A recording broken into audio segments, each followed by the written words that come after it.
Yeah, good evening, wonderful ladies. You must be wondering why this topic is named this way and what is the entrepreneurial mindset that we women drive. So, if I may ask you all, what was that one moment when you thought that something disruptive that you did earned you a place at the table of entrepreneurship? A very good afternoon. So it's really wonderful to be a part of this event and also the panel here. So, ma'am, I think I whenever I keep going and teaching many of the students on entrepreneurship development.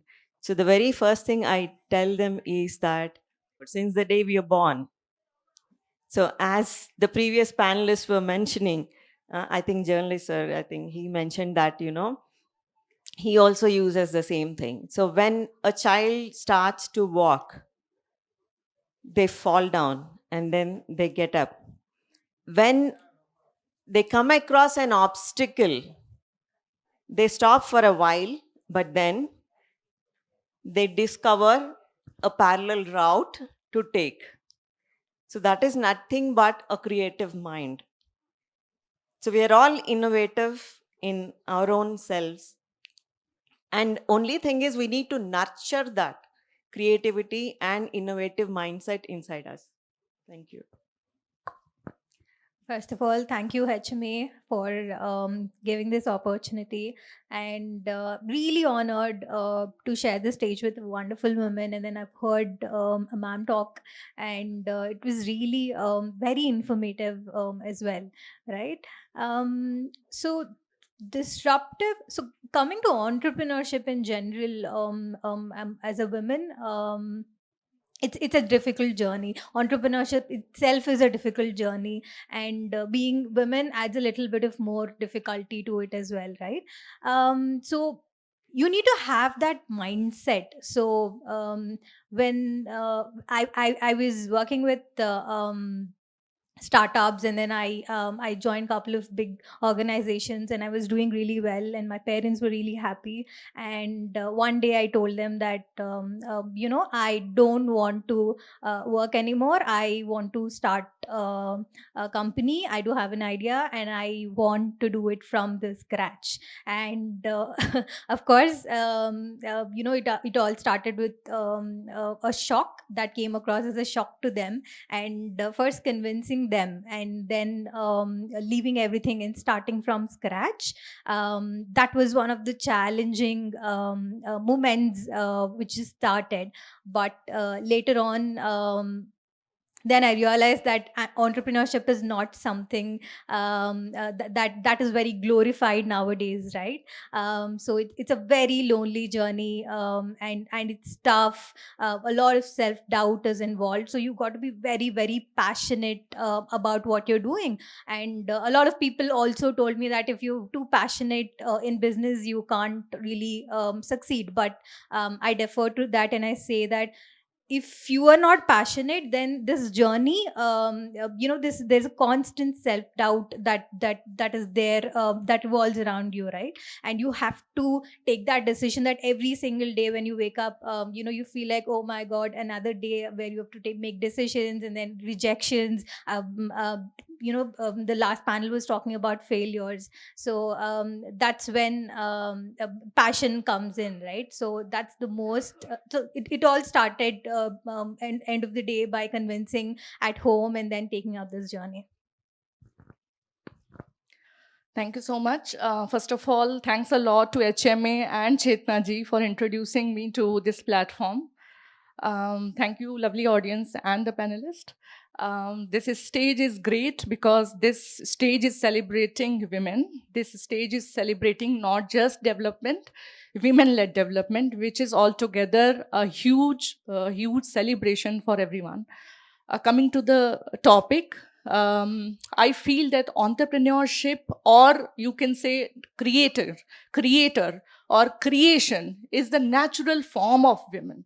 So they are born creators. So I don't think when we decide that we want to start something new, it is there in built. It is just that one step that we have to take and we are already there. So thank you. So coming to the my moment of disruptive idea journey is when I decided that I want those small moments when I started feeling that this is not it, this is not my choice, this is not my choice, this career is not my choice, this is not. So बोलते हैं नेति नेति से पता चलता है, तो नहीं नहीं नहीं करके मैं पहुंची वहां तक कि ये भी नहीं, ये भी नहीं, ये भी नहीं. So those small moments until I did my research from IIT Kanpur on cancer. I had 10 years of fancy career in corporate until I met a woman. She's a really lovely woman sitting there in yellow suit. She's the president of She Power. I came back in 2018 from USA. And when I met her, we decided ki, okay, she was doing lovely and she was giving so much back to society in those simple ways, liberating women and making those women who were victims once she was working for them, making them leaders, making them creators, making them igniting that creativity and leadership in them. So I was moved. I thought, what is the point of education if we are not giving back to our creator, right? He should be proud of us.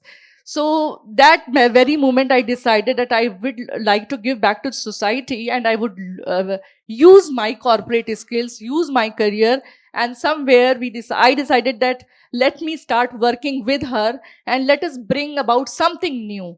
And there we decided that she had vast experience in social sector, and we brought together, created an app called She Power app together, which is a non-profit app, which is under Section 8 for women, absolutely free. So before that, it was a very big task how to get funds, because I left my corporate career and she was a social worker. So then we formed a startup, which was into IT consultancy. It was an IT consultancy, and we decided we would generate funds.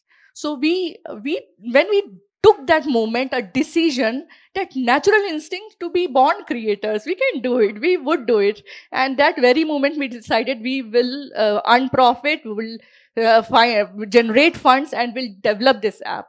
So from there, we created this app. It took us some time because funds were limited, but together we did it. We launched our app recently on 13th of May, 13th of March, and Honorable Health Minister launched it. It was a big moment for those two women who decided to not earn money and just give back to society. First of all, I would like to thank HMA and especially Chetna ji for having me on this panel here. And thanks to the wonderful audience for staying back for the last panel at 4 in the evening. And my moment of disruption into entrepreneurship, while I was studying itself, I was clear that I will not be working under someone, because both my parents are from the government service and I've seen them work very hard, and especially my mother. So I decided I will never be like her and I will do something else. But everybody at home wanted me to take up some career like them, which they seem to be very secured. You get your salary on time, whatever, no matter what. But things didn't go their way, definitely. And finally, I mean, after my education, I immediately got married. Like, unlike most of the girls today, I took a nice break for 10, 11 years looking after my kids. And then I decided I'm done with this. I have to give back to the society, and not just doing a business, you need to earn also, and equally give back to the society in ways you can do. And that is how my company was founded. We are Palasa manufacturers, and we work mostly with the environment. In the sense, one of the highest waste that is out there in the environment after plastic is the menstrual waste. And we make machines which reduce that waste in the environment. We make products that can help women have accessibility to menstrual hygiene management anywhere and everywhere they are. So today I feel very happy and proud of myself, because I have initiated that step after staying back at home for 11 years. And today I am here because of that one bold decision I have made 7 years ago.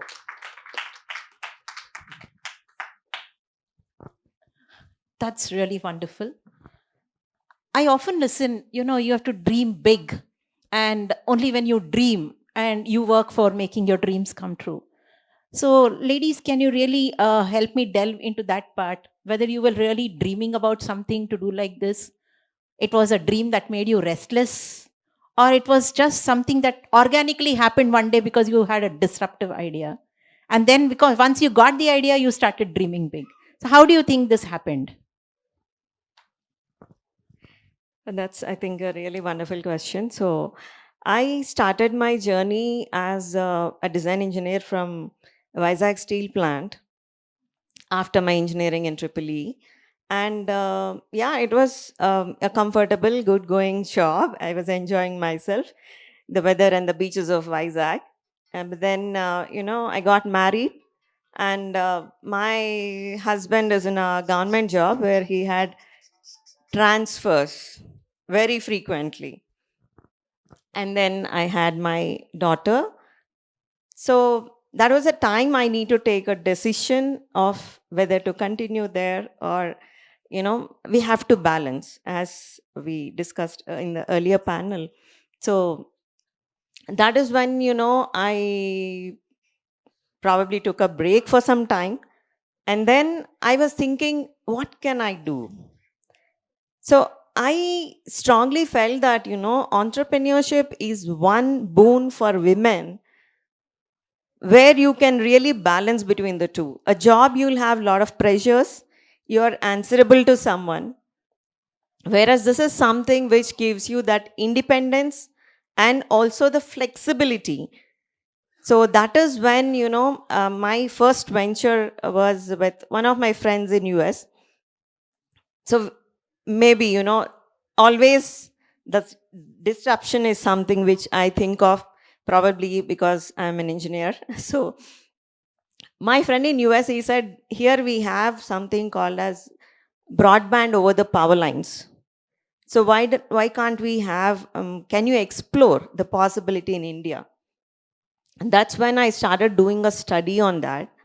But unfortunately, after 6 months of running around, I realized that with the Indian power lines, it's very difficult to go with the project. So that's when, again, I I did some courses, I did quite a lot of things. And then one day, suddenly, I took up a job. I had to leave steel plant, and then I took up a job with um, a company called, ICSA. They were one of the pioneers in the automated meter reading solutions. So that was, the very, very initial days, probably in 2003. So once I joined there, somehow I could not adjust there. And when we came out, there were few more people who were there. All of us thought, we should start something. And the disruption which we thought was, the technology and the gap where in the telecom sector. All of you might have heard about, the sharing of the towers. You might have seen all the towers placed on the buildings. And then, so the infrastructure, we had multiple network providers. And if everyone starts putting up a tower, I think all the buildings will be filled with towers. So that's when the sharing of the infrastructure started. So there were like multiple tenants using the same tower, and there was no monitoring of the devices which were placed there. So people were looking for solutions where, see, for example, if we are taking, there is an apartment and we have 4 tenants in that, and how do you pay your power bills?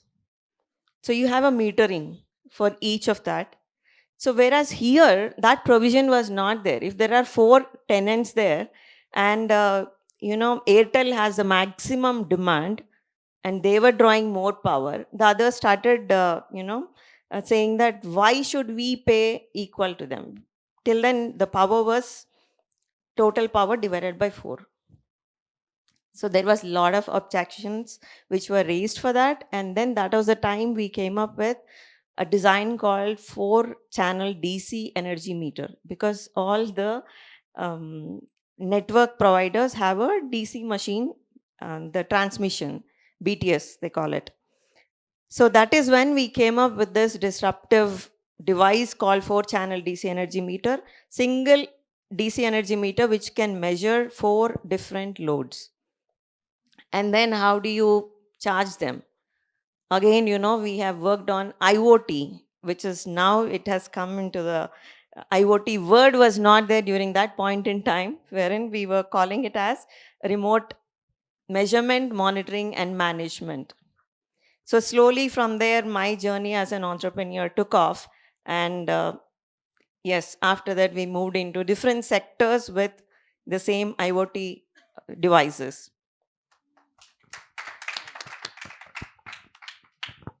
So I always knew that if you aim for the stars, then you reach the moon, right? And this is something that everybody says.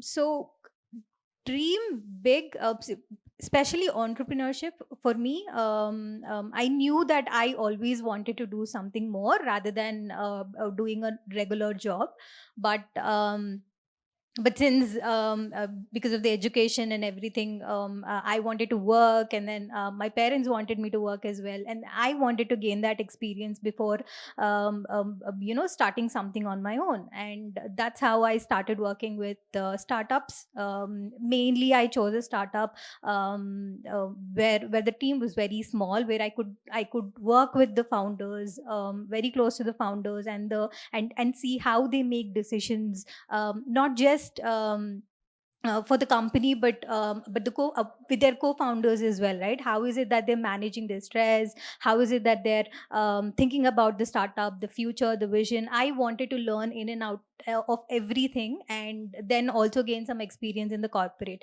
So I really waited a couple of years to before starting on my own. And currently we work on mental health. So we work with organizations, colleges, and corporates for student and mental well-being. So how did I get to this idea? Was during college, when I was studying, I had friends, close friends, who were really battling stress. Breakups is a common thing nowadays, and they didn't know how to handle it. And I do know a very close friend of mine who went into depression for a couple of reasons, and also committed suicide, right? And that one thing that just stayed with me. I didn't know back then that I would be working on something similar, but when I was working in the corporate, I did read news every single day. In fact, even our last panel discussed about a medical student, who couldn't whose parents told that she couldn't have a cat, and then she committed suicide. So this series of news, and it was just numbers. Like day one, you're surprised that okay, in Kota there are 10 students who committed suicide because of the academic pressure,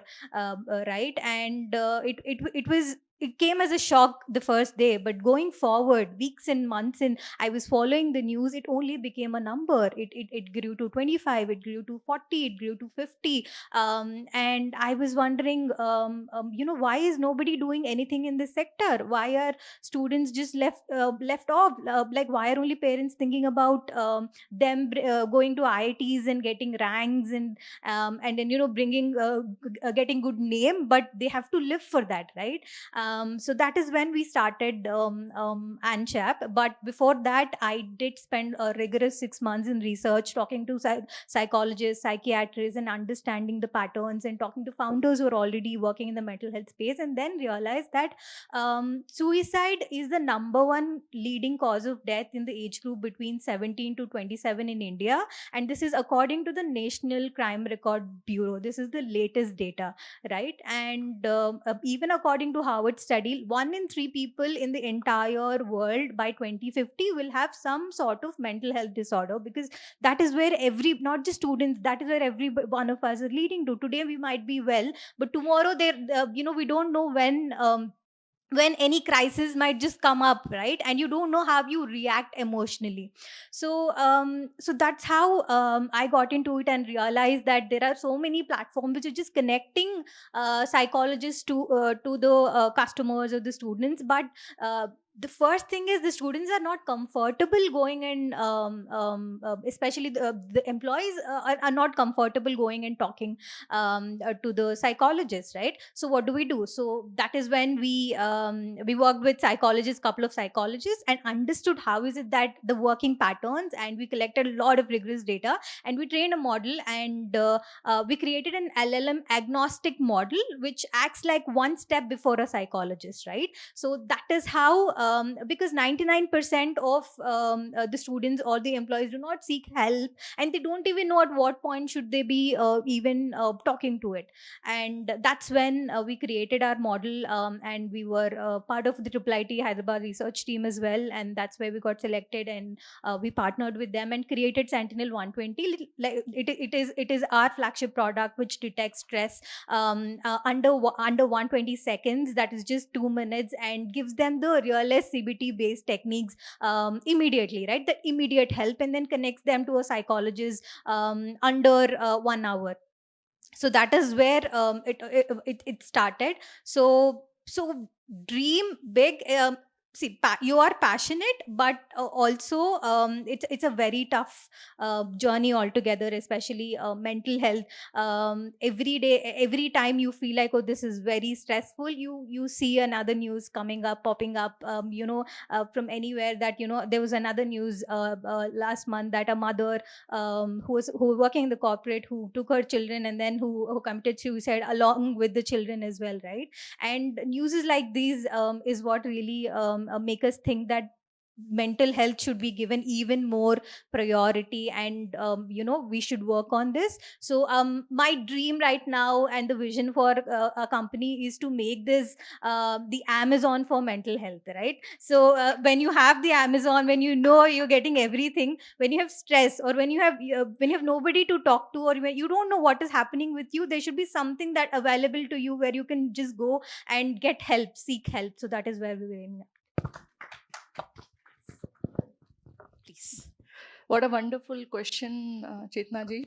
How do we get dreams, or how do we get certain specific dream, or that idea that changes our life, or it becomes a purpose over a period of time? So I feel that universe tries its level best to put that certain dream in your life, in your thoughts, in your ambitions, and then through certain situations it becomes close, very very close to your purpose, right? So we see dreams again very in line with our purpose of life, and we that those dreams, those small dreams that we see since very childhood, like when we are a child, we see those little dreams of getting certain things, getting certain habits, certain aims, that becomes so big at age, certain level. But when we try to recollect all those dreams, we would see a pattern, and that pattern would certainly define our purpose of life. That defines the purpose of life. So in my life, I have observed that those dreams were very well designed by the universe, and they were planned in a manner, because those situations became the chains also. The universe tries to put shackles around you so that you try your level best to come out of it. So my dream was to be free. The freedom was my dream. And the more I thought of being free, there were more chains around me. And while I was trying to navigate through those chains, I realized how much freedom was important for me. So that is why when I started working for She Power, I realized that all those women who are bounded with those chains, they have that very first dream to be free, because we as humans are born free. Yeah. So I think I'll listen from Harini on this. As my earlier speaker said, freedom is the first thing that Yeah. drives you to dream which way to go and what you need to do. Once you decide you want to be free in every way, it's not that you want to run away from somebody, but make your own space and make your mark wherever you are. That drives you to think what can give you that freedom in a right sense. And that is how I decided I would take up entrepreneurship, but I was clueless about what I would do or which segment I would go. But again, relying on what my earlier speaker said, must be the universe was telling me, you need to work for women. And things fell in place that way. We started off to do something else, but finally landed up in the menstrual hygiene management. And every day I feel, yes, I have all the rights, or I have all the capabilities to make a difference. And if I can touch at least one women's life each day, my goal, I am true to my goal. Yeah, I think those were those wonderful thoughts we heard from these women. And one thing I derive out of this entire conversation is that there should be a common thread of helping each other, standing by each other. And when you dream, sometimes you'll have to share your dream. If you want people to come along, you need to share your dreams as well. Otherwise, you alone dreaming may not work. So I think you'll have to get some more people into your fold. Some more, you have to create a force, an ecosystem. So I asked about the two important D's. Now I have one more important D to ask. We dream, we disrupt. And when it comes to delivery, most people say, women have a lot of commitment and they are very responsible, they're very patient, but they fail at certain things. But do you all agree with me? Do we fail to deliver? Has there been any point in time throughout your entrepreneur journey when you felt that you failed to deliver? And this does not stop you from going ahead, but yes, that was one moment you regretted, Arey, I could have done better. Any such thing that we all felt? Because I'm an entrepreneur, I also have faced this. So I feel, failing is actually a beginning for me for setting a new goal. But one point of regret we all have. Anything like that you all felt? So, to answer that question, I think I'll have to just give some more addition to what I've told before. So, once I started my journey as an entrepreneur, the first venture, as I mentioned to you, initial stages itself, the research itself, it has stopped. The second venture, it was successful, but at the same time, I mean, the other partners were all from a separate family. All of them were from a different family. I was the only one who was an outsider. So there were quite a lot of issues which popped up, because of which I had to take an exit. But it was a successful exit. And then with some other friends, we have started another company. I've co-founded another company, which is again into IoT space.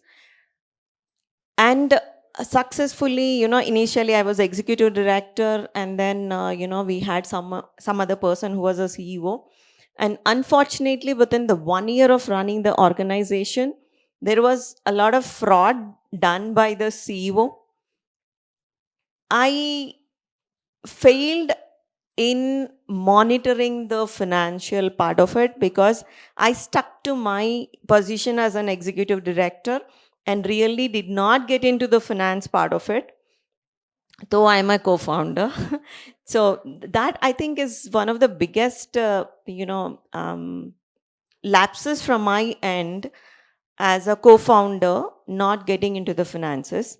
And within 1 year, but fortunately, I was the one who could pick out that there is something happening. There is some siphoning happening in the funds, in the money, because he was a single signing authority. So these were all the learnings which I had through my journey. And so after that, we have called the board, and then, that person was sent out. And so I took charge as a CEO. And, I don't say I have run it very successfully. I've seen the success and I also seen the failure. Because, we were working with, initially when we worked with the private sector, we were successful.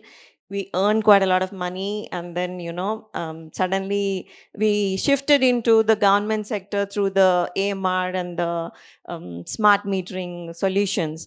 And that is when, we really got stuck with a lot of receivables from 2 different projects to the tune of almost 7 to 8 crores, which had really, affected us. And somehow my co-founders, they were not ready to sell the company. We had excellent products which were not available during that point in time. Within 2 years of starting the company, we had the success of developing almost 16 different products. But unfortunately, because of this issue, we got stuck and we had to literally go around, take money, take loans to pay to the employees. And my another biggest weakness I had was I cannot say no. So I could not send away my employees. So we had to literally take money, and I had been continuously telling my other partners, but because they did not accept, I had to take an exit. So as an entrepreneur, I have seen the highs and lows, and I have seen success and failure. And I personally feel that failure has taught me more. It has made me more stronger. And I wanted to use this experience to help other women or other startups which are coming in through the ecosystem. So that is when I joined Aleap, which is a 30-year-old organization and which was by women, for women, supporting the startups. They had an incubation center. So I was director technical there, and I was supporting them, mentoring them, and we had some schemes from the governments through which we have been supporting the startups. So I feel that I could have a better knowledge on the finances, so that I could have avoided this kind of lapses, and identifying the losses and taking a better decision, and stronger, not being stronger in telling my other partners that no, this has to, I couldn't put my foot down. And yes, so that is where I feel I failed, and but that now has taught me quite a lot of things, and I feel I'm much stronger and probably more matured in that sense. Thank you. I think it takes a lot of strength to speak about your failure rather than speak about your success. And the reason I asked this particular question was most women I talk to in the business ecosystem, they all know how to run the business, they know operations, but they miserably fail at managing the finances. They don't have a clue about their finances because they depend on somebody else. And I think that is a very, very big lesson to all of the entrepreneurs sitting here, that you should know how to manage your finances. Please keep a tab on your finances. That's really an amazing point, and I agree with the point earlier. Ma'am said also that failures teach you a lot, more than success. But for me, ideally, I knew that the path. You're taking any challenge when you're coming out of your comfort zone, you know that you're going to have these lows. It's a roller coaster ride, no matter what, right? Today you might do well because you're talking to investors, they're investing in you, your idea is doing great, everything is good. But you also know that there is a day coming where all of this might not work, and you have to be ready with a plan B, right? Plan B as in not completely a pivot, but at least you have those decisions ready. So in my memory, I don't quietly remember anything as failure, but in the early days when we were starting this, I was reliant on a person for a technical management of the company, and for the app development and and so on, and that we did work for a couple of days, and after that he was a Gen Z again, and he happened to ghost, and he just suddenly disappeared, and I was halfway through. I didn't know how to complete this, and and then I was trying to figure out replace that person with somebody else, and that took a lot of time, but that was a learning.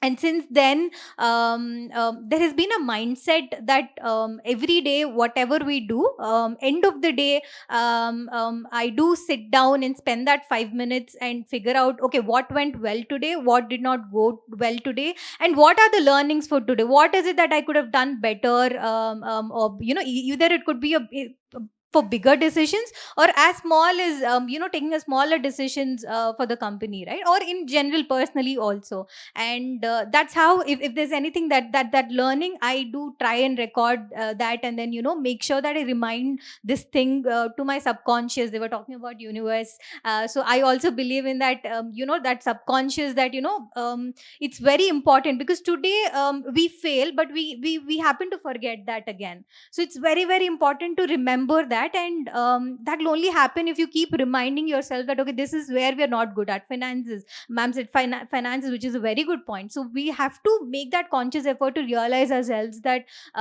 this is an area that I have to do some sort of learning. It could be even 1%. Let me start with understanding what is the spend, how am I going to do all of these things, right? So that's how I look failure. So today I don't look at failure or success or anything per se. It's all learning. Even if it's a success, I go back and say, okay, what is the learning from today's, and then how to work about it. That's wonderfully said. I also agree with that because I don't take failure as a word. I take it as learning and I take it as experience. And I feel that failure per se, a word that is given by society, walk hand in hand with learning. And people may call it failure, people may call it loss, but I feel that stepping stone, a learning process is the right word. Why a human should take a baggage of failure with him or her, right? So when we call it a stepping stone, a learning process, every day when you end your day, and like she said, that when you look back how you have done today, your performance as an actor, because I'm a spiritual person and I take it as a that we all are actors on earth. So we all are performing.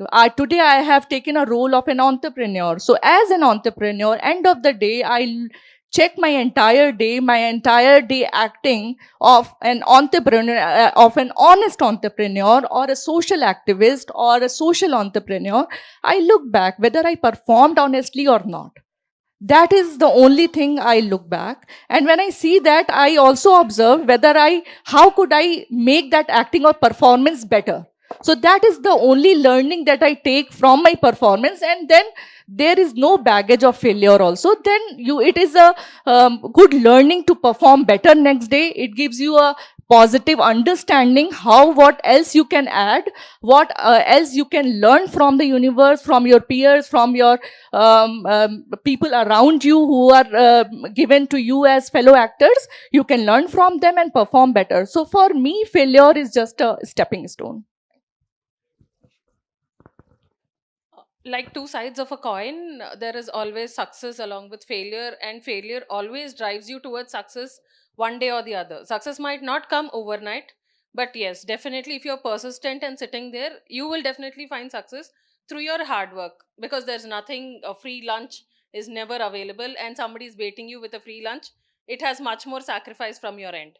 So, if I can, regarding my venture, we just started off in 2020 February, and just 45 days into the venture, and there was this grand lockdown for the next 3 months, and nobody has seen that in last 100 years. So nobody knew how to handle it, how to handle your own self. So there were two choices in front of me: either shut my shop and stay at home, because we just started, so it was not too much of losses. But we decided we will not close down.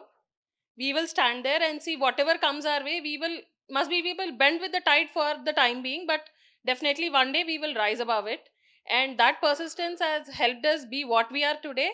And to put it in front of all of you, we were recognized as one of the most promising startups in India working in the menstrual hygiene segment by the President of India way back in 2023. And today I feel very proud that our solutions are helping a lot of women feel confident and reducing school going girls and giving them confidence. And we also have various products where a lot of self-help groups are putting up their own setup and earning their living from there. So my one thought of becoming independent internally is helping a lot of women out there. So whatever pivot we had to do during the crisis, everything turned out to be a stepping stone. And in the form of crisis, I think we got a lot of time to do research on what products we should come up with once the lockdown was over, or what would be the future requirement of everybody, where we can stand and make our mark. So every failure, if you look at it as a failure, yes, it is depressing. If you look at it that something it is teaching you or a stepping stone, it is always encouraging to try for the next one.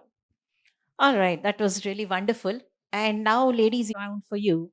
If you had to describe yourselves in just one word, what would it be? Just one word. Breaking the stereotypes. Great. Fire. Awesome. Okay. Fierce. Oh, very fierce, ma'am. I'm disruptor. Oh, she's a disruptor. Right. One more question. What is your appetite for risk on a scale of 1 to 10? I would say 10.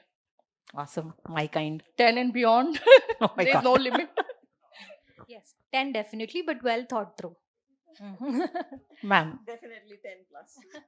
see, this is what I call the women power. If you ask them what's your risk mitigation, they say 10 and beyond. They're not saying 1 and 2. Okay. How resilient are we? How resilient are we on a scale of 1 to 10? I think it comes from, at least for me, the One word. experience. Yes. How Right. resilient are we on a scale of 1 to 10? 10. Awesome. Yeah, 10. 10? 10? पूछने की जरूरत ही नहीं है. So I think, this is the face of the women which we don't see. This is the face of the new age women, the women who want to take up entrepreneurship. They are disruptors, they dream big, and they deliver also. Deliver despite the odds, deliver despite people pulling us down. I say us because I'm one of them. And we are so resilient that even if a lockdown comes, we say, ठीक है, आज pad नहीं बनाना है तो हरिणी ने mask बनाया. Psychologist नहीं बनाना तो इन्होंने बोला मैं साइकोलॉजिस्ट का अमेजोन ही बना दूंगी. राइट. अपूर्वा सेड मैं अपने ऐप को किसी भी ना किसी तरह और आगे बढ़ाऊंगी. Ma'am says, I will be in the technical space of power and do what it takes to get new innovations. So I think that is the essence of entrepreneurship today. And the day is not far behind when we will not call women entrepreneurs as women entrepreneurs. We are looking at an ecosystem where we are called entrepreneurs. Because I think at the end of the day, we all carry one thought. We value our freedom a lot because we love our freedom. We wish to do what we wish to do and what we can do. And when we do what we can do, I think that's our soul calling. And we do it at our best. So thank you so much, ladies, for this wonderful panel and the audience for patiently listening to us. That was a great show. Thank you so much.